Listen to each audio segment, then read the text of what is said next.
Olá, você que está ligadinho na programação da TV Evangelizar, seja bem-vinda, seja muito bem-vindo. O Pauta Aberta desta quinta-feira, ao vivo para todo o Brasil, está no ar neste 2 de dezembro de 2021. Muito obrigado pelo carinho da sua companhia e vamos juntos a partir de agora com os destaques do jornal desta quinta-feira, agora 4 horas e 50 minutos. O PIB brasileiro cai e a desaceleração econômica aponta recessão técnica no país. Os números do trimestre foram divulgados hoje pelo IBGE. Com o alerta da variante Ômicron pelo mundo, o governo de São Paulo recua em flexibilização que começaria no dia 11 de dezembro e volta a tornar obrigatório o uso de máscaras nos espaços ao ar livre públicos. Senadores aprovam a indicação do nome de André Mendonça. O ex-advogado-geral da União e ex-ministro da Justiça vai agora ocupar a cadeira do STF deixada por Marco Aurélio Melo, que se aposentou no mês de julho. E na quarta reportagem sobre as comunidades quilombolas do Vale do Ribeira, você vai conhecer um pouco sobre a fé e a religiosidade de quem vive na região. Tem também a curiosa história de uma rifa e um cavalo. Fique com a gente, o Pauta Aberta desta quinta-feira está no ar.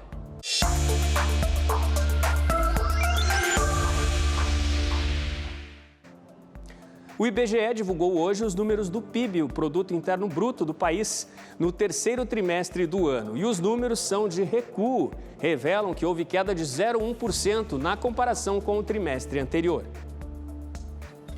A economia brasileira entrou em recessão ao cair 0,1% no terceiro trimestre de 2021, o segundo com resultado negativo, impactado pela queda da atividade agropecuária.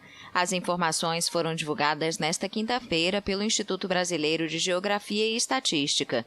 No segundo trimestre, o PIB foi revisado para menos 0,4%, diante de queda de 0,1% nos 3 meses anteriores. Na comparação com o igual período de 2020, a maior economia da América Latina cresceu 4%, segundo dados oficiais. Em um comunicado, o IBGE informou que no terceiro trimestre, o PIB variou menos 0,1% em relação ao trimestre anterior, na série com ajuste sazonal.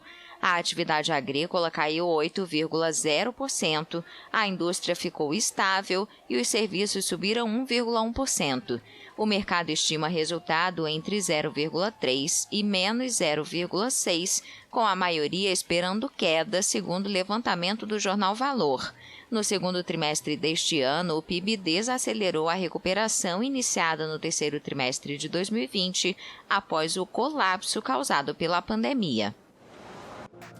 E o Ministério da Saúde confirmou hoje mais 2 casos da variante Ômicron em Brasília. Agora já são 5 casos no país. E após a confirmação de 3 casos da variante Ômicron no estado de São Paulo, o governo voltou atrás na decisão de flexibilizar o uso de máscaras. Veja só. Diferente do anunciado no dia 24 de novembro, quando o governador de São Paulo, João Dória, flexibilizava o uso de máscaras em ambientes ao ar livre, após confirmações de casos da variante Ômicron no estado, o governo recuou e desistiu de liberar o uso, que iniciaria no dia 11 de dezembro. O anúncio foi feito hoje por Dória, diretamente de Nova York, nos Estados Unidos, onde está a trabalho. Com a novidade, o uso permanecerá obrigatório em todos os ambientes, sejam externos ou internos, e também no transporte público. Os 2 casos confirmados hoje, pelo Ministério da Saúde são de pessoas que estiveram na África, vieram de avião, passaram por Guarulhos e estão em Brasília. Então, esses 2 casos confirmados hoje de pessoas que vivem na cidade de Brasília. E com tantas incertezas que chegam com a variante Ômicron, com todo esse alerta pelo mundo, Foz do Iguaçu, no oeste do Paraná, já anunciou que decidiu suspender o carnaval de rua que estava agendado para 2022. É uma cidade turística, de fronteira ligadinha ali com o Paraguai, também a Argentina. Então, para evitar risco de novos surtos, o carnaval de 2022 já não vai acontecer, está fora da programação na cidade de Foz do Iguaçu. E depois de passar por uma sabatina que durou aproximadamente 8 horas, André Mendonça, ex-ministro da Justiça, ex-advogado-geral da União, teve a indicação aprovada para ocupar uma das cadeiras como ministro do STF, o Supremo Tribunal Federal.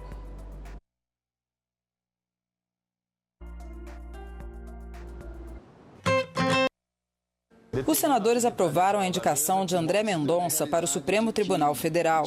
Mendonça é ex-ministro da Justiça, ex-advogado-geral da União e pastor evangélico. Mais cedo, André foi sabatinado pelos integrantes da Comissão de Constituição e Justiça. A reunião durou cerca de 8 horas.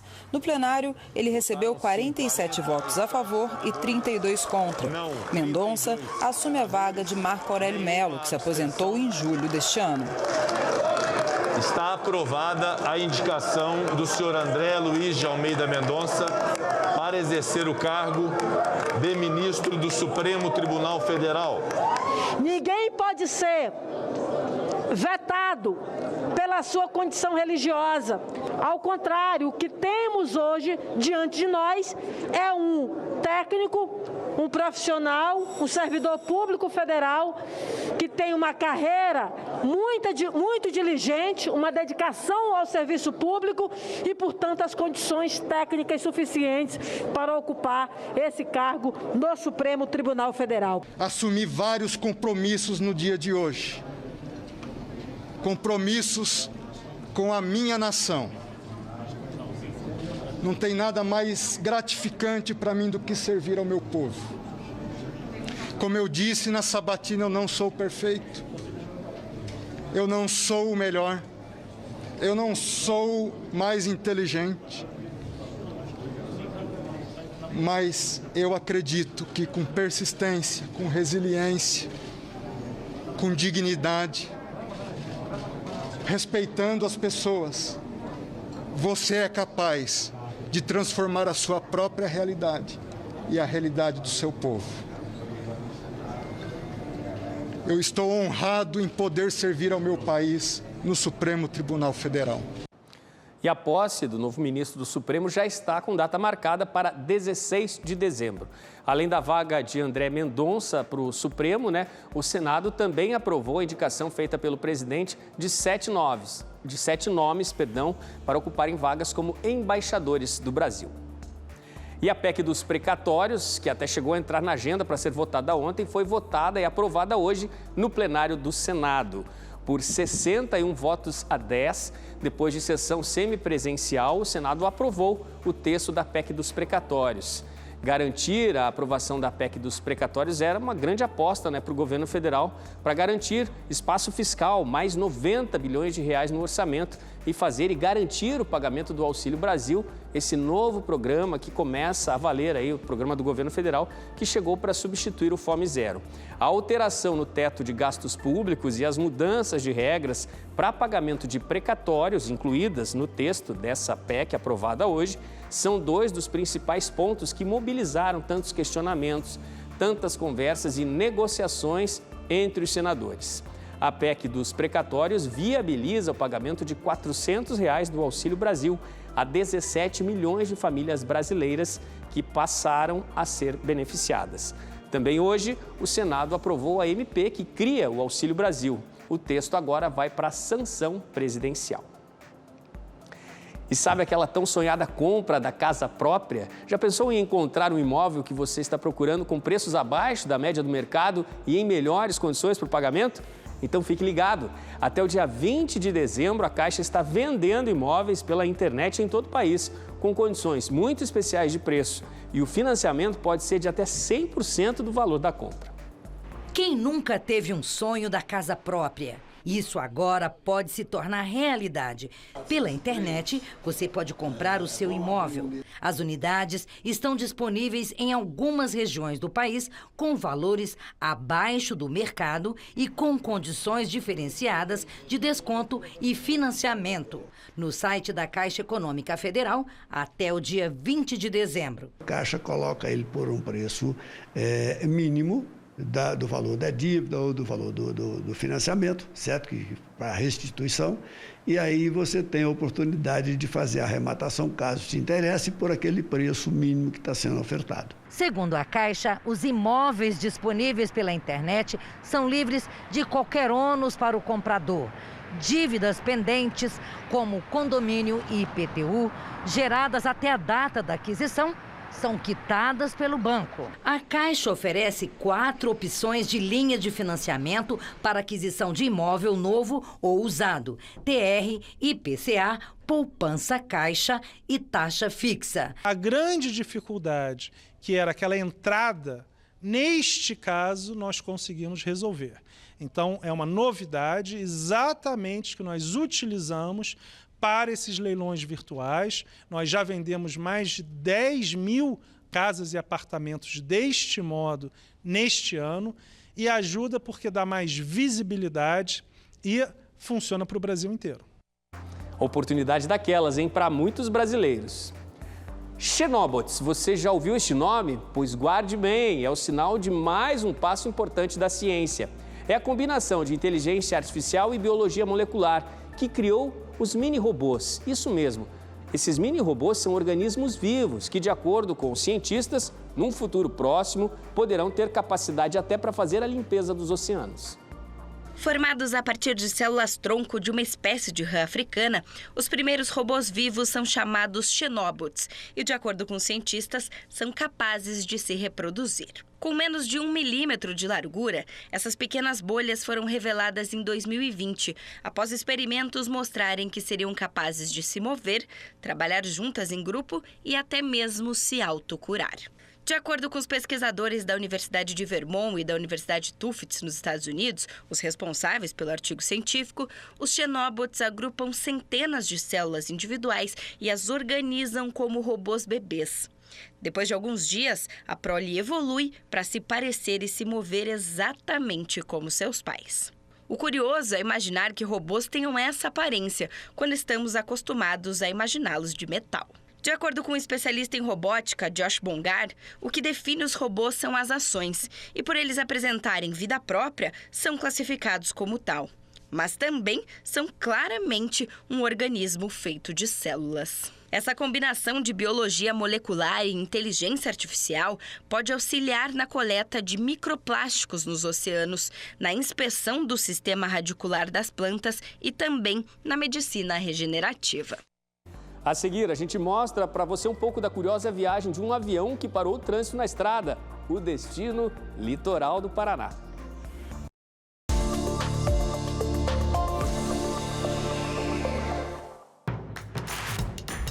Não perca mais os vídeos da TV Evangelizar. Inscreva-se já!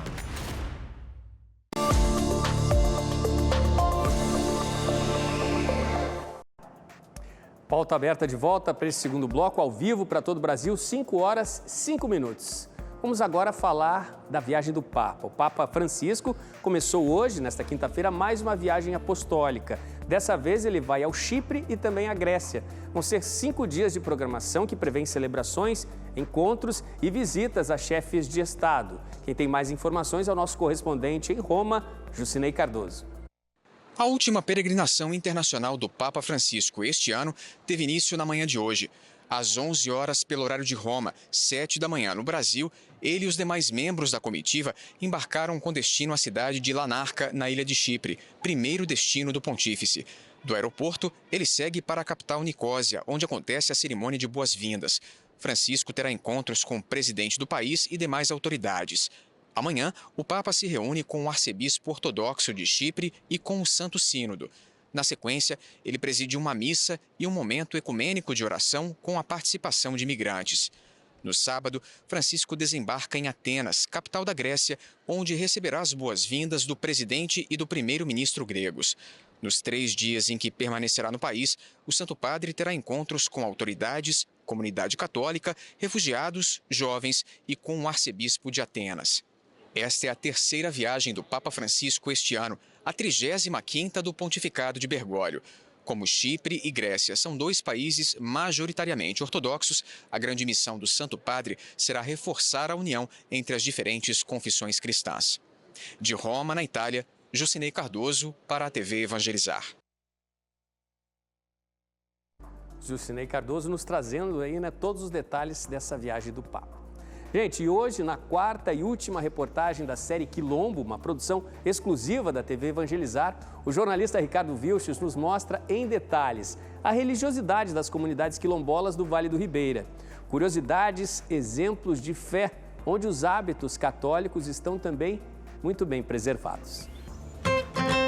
A culinária quilombola preza pelo sabor e pela riqueza daquilo que se pode plantar, colher, cozinhar e se deliciar. As comunidades se organizam para fazer chegar esses quitutes nas grandes cidades, de Adrianópolis para o Paraná todo. A cidade esconderijo de escravos hoje quer mais é aparecer. Amém! Graças a Deus!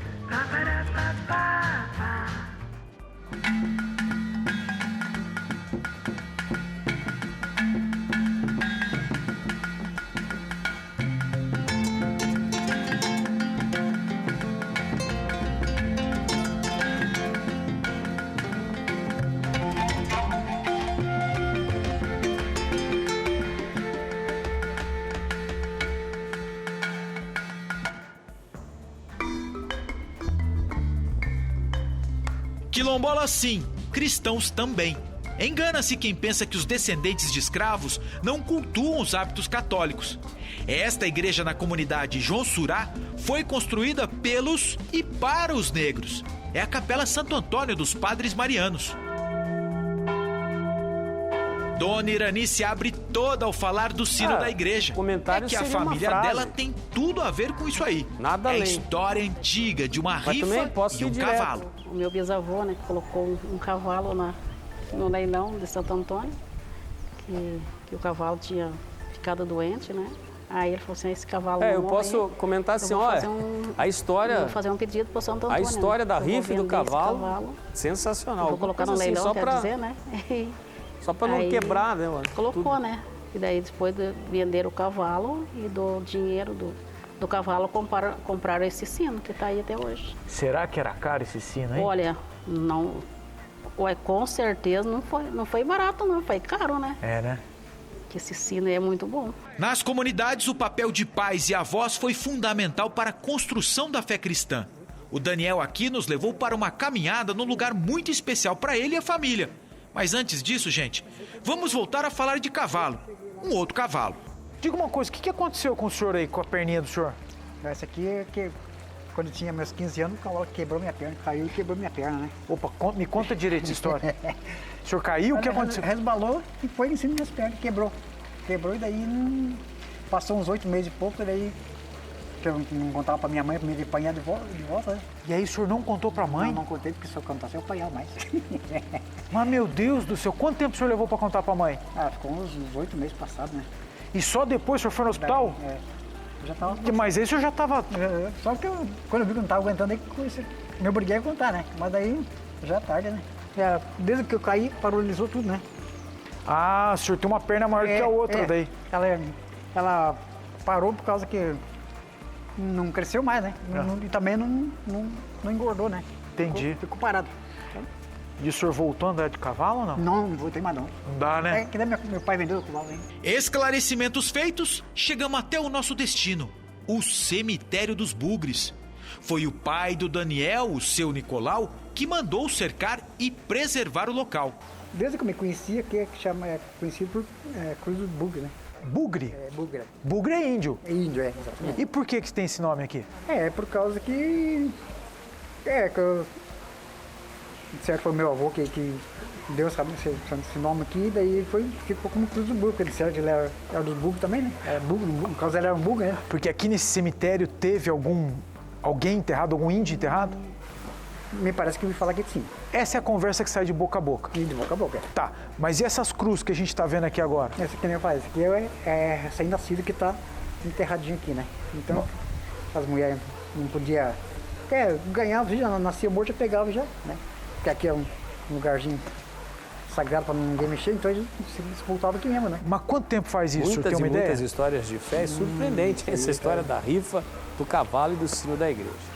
A gente muda de assunto agora, gente. Um avião tomou conta de estradas durante esta semana, cruzando O pai de Daniel teve papel fundamental também na reforma desta outra capela aqui.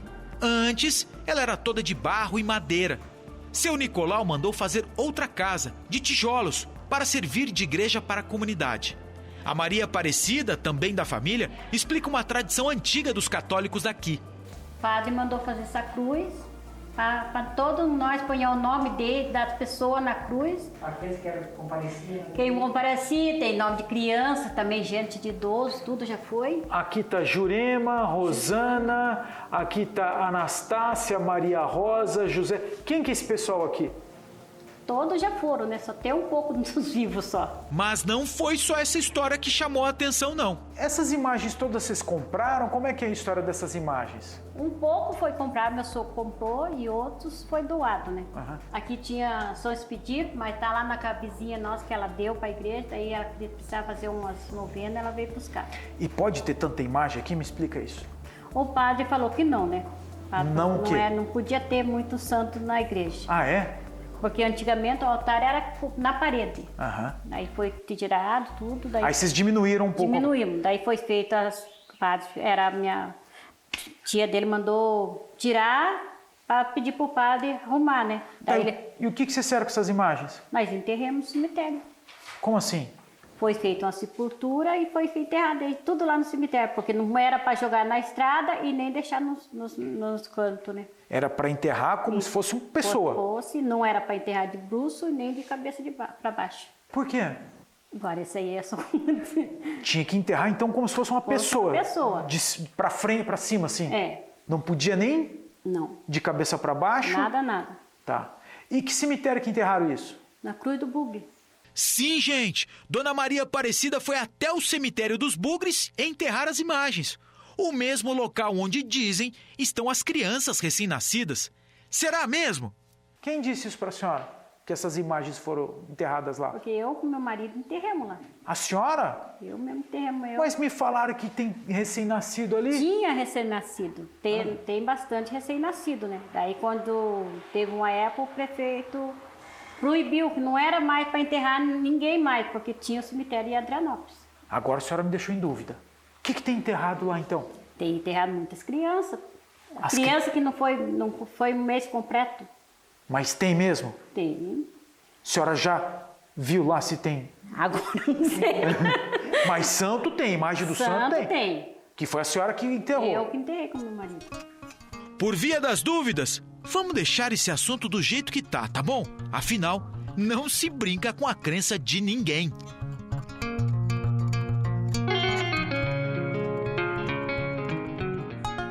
Mais do que uma simples comunidade, os quilombolas são abrigos da história desse povo. Histórias muitas vezes que não foram contadas. E são nesses espaços que a gente encontra a essência do que foi perdido.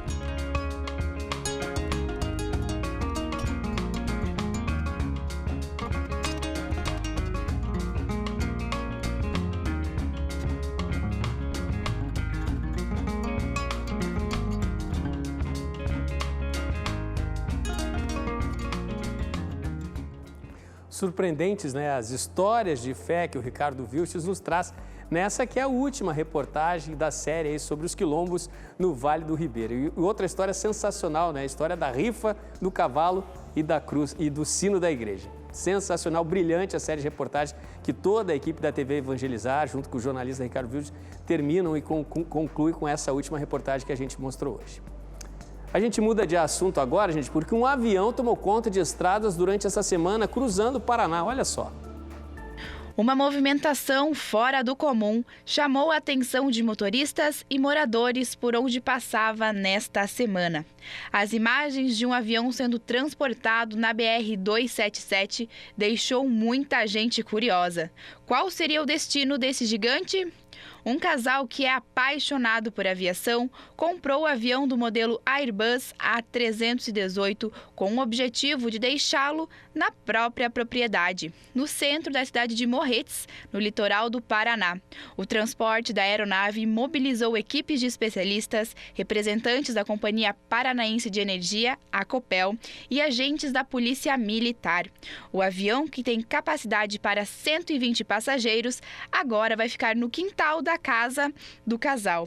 Depois, os planos são de transformá-lo num ponto de entretenimento da cidade. Qual a novidade que vem por aí? Será que o avião vai virar um restaurante que serve barreado lá em Morretes? Barreado é o prato típico do litoral do Paraná, muito servido na cidade de Morretes. A gente deixa essa pergunta, quando a gente descobrir, a gente traz e conta aqui no Pauta Aberta para você, tá certo? O programa de hoje termina por aqui. A você de casa, muito obrigado pela sua companhia. Eu te espero amanhã à tarde aqui no Pauta Aberta na TV Evangelizar. A gente se vê.